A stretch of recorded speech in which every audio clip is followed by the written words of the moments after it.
কাঁধে চেপে কাশ্মীর থেকে বাড়ি ফিরলেন কফিনবন্দি ঝন্টু আলী শেখ।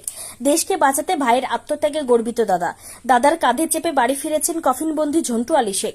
দাদা রফিকুল শেখও সেনাবাহিনীতে আছেন। রফিকুল আর্টিলারি রেজিমেন্টের সুবেদার। 1 বছর হলো তারও পোস্টিং কাশ্মীরে। ঝন্টু সেনাবাহিনীতে রয়েছেন 14 বছর ধরে। তার দাদা রফিকুল সেনাবাহিনীতে আছেন 28 বছর। দেশকে বাঁচাতে ভাইয়ের আত্মত্যাগে গর্বিত দাদা।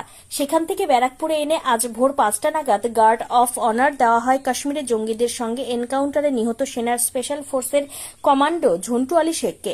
দেহ নিয়ে যাওয়া হয়েছে নদিয়ার তেহট্টের বাড়িতে। আমরাও মুসলিম, কিন্তু ওদের মনে বিদ্বেষ, ওরা মুসলিম নয়। আমার স্বামীও পছন্দ করত না, বলতো ধর্ম এক হলেও ওদের সঙ্গে আমাদের কোনো মিল নেই। পাকিস্তানের বিরুদ্ধে কঠোর পদক্ষেপের দাবি জানালেন সেনার স্পেশাল ফোর্সের কমান্ডো নিহত ঝন্টু আলী শেখের স্ত্রী।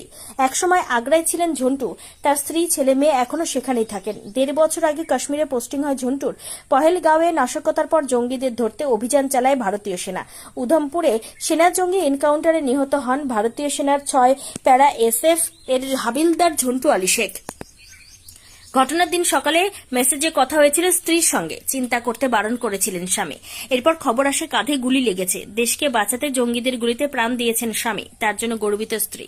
ইতিমধ্যে প্রধানমন্ত্রী নরেন্দ্র মোদী বলেছেন, এমন শাস্তি দেওয়া হবে যা তাদের কল্পনারও বাইরে। কাশ্মীরের পহেলগাঁওয়ে এইভাবেই ধর্ম জেনে ঠান্ডা মাথায় পয়েন্ট ব্ল্যাঙ্ক রেঞ্জ থেকে পর্যটকদের খুন করে জঙ্গিরা। তারপর নির্লিপ্তভাবে মহিলাদের বলে, যান মোদীকে গিয়ে বলুন, ভারতের বুকে জঙ্গি হানা নতুন না হলেও পহেলগাঁওয়ে যা হয়েছে তা নজিরবিহীন।